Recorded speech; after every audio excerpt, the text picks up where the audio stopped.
Hello, boys and girls of grade 5. Welcome to our mathematics class today. I hope that you have been staying safe and healthy and doing lots of review. For our lesson today, we will be looking at reading and writing decimals in words. Have you ever thought about the word decimal?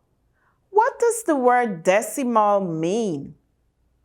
Now, a decimal is a number that uses place value and a decimal point to show values that are less than 1. Isn't that cool that you can represent values that are less than 1? Such as tenths, hundredths, thousandths, and so on. Look at this number. 36.457. Now, decimals are found to the right of the decimal point. Decimals are found to the right of the decimal point. The number to the left of the decimal point is called the whole number, but we will be focusing on our decimals today. The first number to the right of the decimal point is called tenths. The second number is called hundredths. The third number is called thousandths. Take note of the THS at the end of every decimal place name. When we're reading decimals, we start reading from left. We read the whole number first, and then we read the decimal number. If there is no whole number, we begin reading our decimal number only. When reading decimal numbers, read the whole number as normal. You use and to represent the decimal point and continue reading the number as normal, but you have to end the number with the last place value.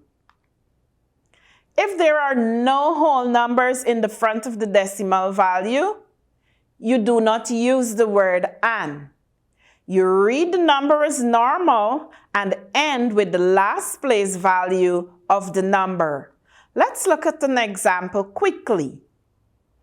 We have these numbers: 3, 6, a point, 5, and a 7. So we have a whole number because we learned in our discussion that the number to the left of the decimal point is called the whole number. So in this case, it is 36. Remember, you read the whole number as normal. Then you go to the decimal number. You read the decimal number as normal, but when you get to the last number, you say the place value of that number. So this number should read 36 and 57 hundredths.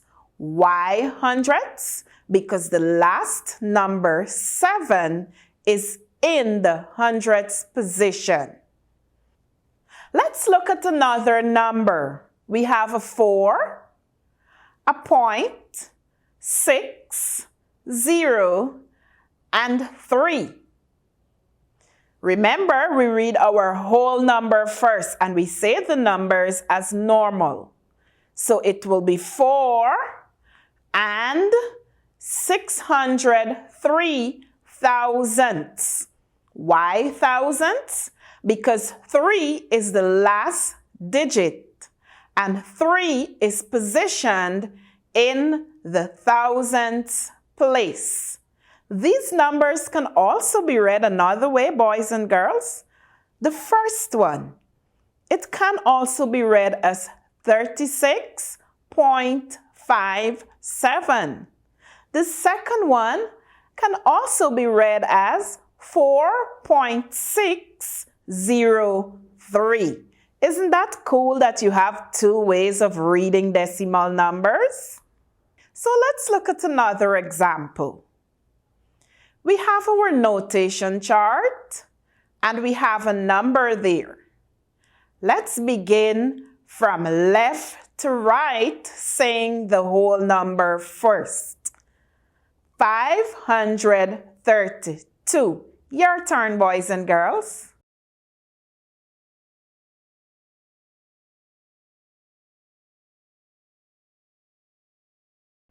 Yes, that's correct. Remember, we say and for the decimal point. So it will be 532 and 678 thousandths. Good going, boys and girls. As you know, we can't end the class without you getting some practice. What is the decimal number shown there in words? What is the decimal number shown there in words? I'll give you a minute to complete that.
You should be finished.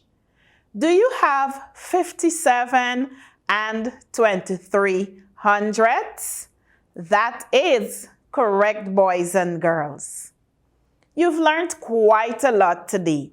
I hope that you understand this concept clearly.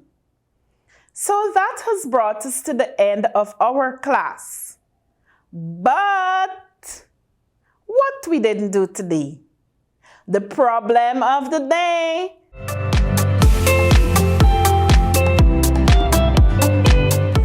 So let's look at our problem of the day. Look at the decimal below. Then select the correct decimal name. Look at the decimal below, then select the correct decimal name. I'll give you 1 minute to do that.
You should be finished by now.